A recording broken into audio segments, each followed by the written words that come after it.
What's up, everybody? Welcome back to another episode of the Bonsai Jungle. On today's episode, I'm going to be wiring and styling my root over rock Yamadori Colorado Blue Spruce Moose Bonsai. So this is what the spruce looks like now. As you can see, it's relatively vigorous, and this clip is of when I first got it 3 years ago as freshly collected Yamadori, so it wasn't as vigorous, and I've just been kind of nursing it back to health after its first styling. So as you can see, we got a lot more branches on it. That one is kind of bumping into what I call the first branch, so I'm going to wire that downwards. First, I'm going to remove some of the needles from the interior and first section of the branch, and I may even turn it into a dead wood. I'm not sure. What I'm going to do right now is wire it to be angled a lot more down and kind of even past a 45-degree angle. A lot of these branches, eventually they're going to end up being really steeply angled downwards like an alpine tree. And even if I end up turning it into a dead wood, I'll still want to retain that shape. Now these growths in here towards the center of the trunk are going to be removed because it kind of messes with the silhouette of the tree. I want the trunk exposed, and I want to have that first section of the branch where it connects to the trunk exposed, just to show the shape of the tree and kind of mimic what would happen naturally with a tree. They don't have too much interior growth. So I'm going to cut that off, and I'm going to take off the branch right above it, coming back in with some knob cutters just to clean that cut.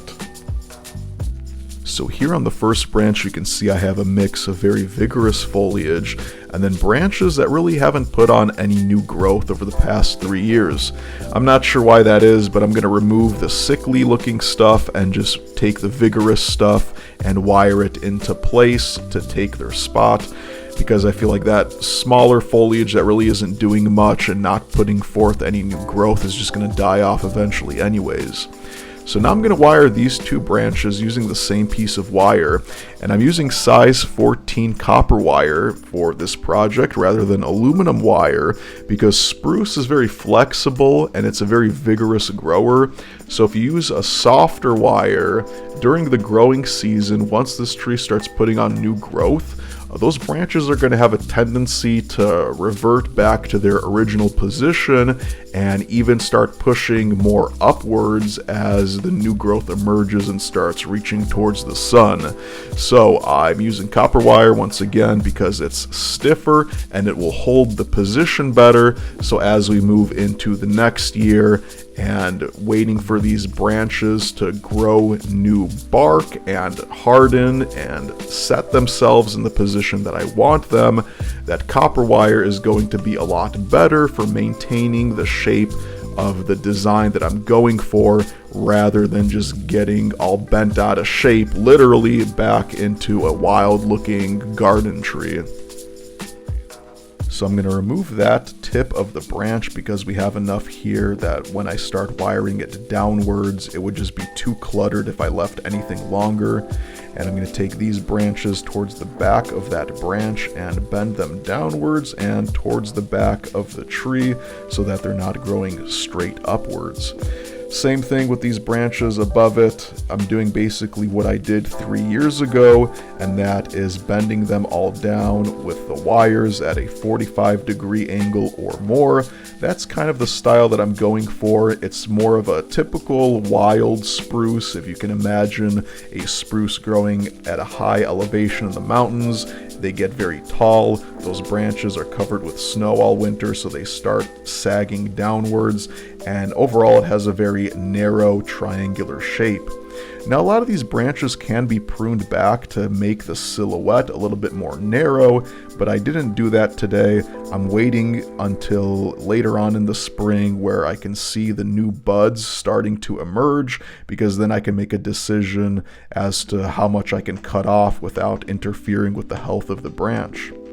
But going back to this first branch, like I said over and over again in this video, there is a redundancy of branches, so I'm going to be cutting off some of these that are poking into the rock. Obviously because we have a rock there isn't much more expansion they can do to that left side. So now it's just going to be a question of trimming it to maintain that shape, and where it is right now is good. I don't need it to get any longer. I just want to cut off the tips of those branches to push the growth inwards.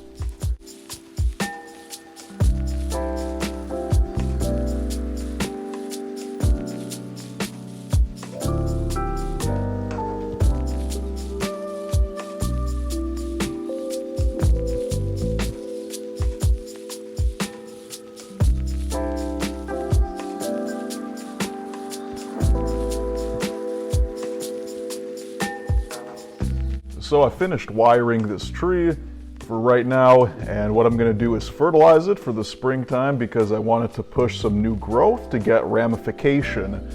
Now, ramification just means that we want more branches and little branchlets growing in between all of these branches to get foliage pads established. Now, if I were to use a fertilizer that's too strong or something like a Miracle-Gro 20-20-20 chemical fertilizer, the growth is going to get very elongated and very large, especially on a Colorado Blue Spruce. And behind this bag of fertilizer that I'm going to be using today, I have a nursery stock Blue Spruce, and you can see in comparison the branches and the foliage on something that's fertilized like nursery stock can get rather large. So since I'm styling this tree as a smaller Shohin-sized bonsai, I don't want to fertilize it too heavy because all the new growth is going to be way out of proportion of the branches that I have established here. So what I'm using today is the Espoma Organic Evergreen Fertilizer. It's organic, so it's going to break down slowly and release a minimal amount of nutrients that will be sufficient for this plant to grow and stay healthy, but it's not going to be pumping out all that growth like we would on nursery stock or something growing in the ground. So this is an organic blend of different components, and it's only 4 parts nitrogen as opposed to something like blood meal that's 12 parts nitrogen or chemical fertilizer that's between 10 to 20 parts nitrogen. 4 parts nitrogen, 3 parts phosphorus, and 4 parts potassium. That's going to be kind of a basic, kind of even mix that is going to sustain the growth and health on this tree, but like I said, not give it too much growth to have the branches grow too large out of proportion. So what I did was I used one of my plastic fertilizer baskets and I filled it up with this fertilizer. It's just kind of a powdery pellet form of fertilizer that's going to dissolve every time this gets watered. So I'm going to put this basket somewhere close to the root ball, and then I have the same fertilizer that's loaded up in an empty tea bag. You can get these on Amazon. Same thing, as the water falls on it, it's going to dissolve inside of this tea bag and the fertilizer will be slowly released around the roots. Now the reason I don't dump it on here is because remember, bonsai soil is made up of akadama, pumice, and lava rock. It has a lot of air gaps in between it to allow for good drainage, especially for a coniferous tree, which doesn't like to have water around the roots. So in order to prevent all those air gaps from getting clogged up, which would happen if I just put the powder fertilizer on here and it all soaked in through the soil, by keeping it in these bags or in these little baskets, I prevent too much of that fertilizer from running down into the roots and clogging everything up. So that's going to be it for today's episode of the Bonsai Jungle. As always, good luck with your bonsai trees, and I'll see you in the next one.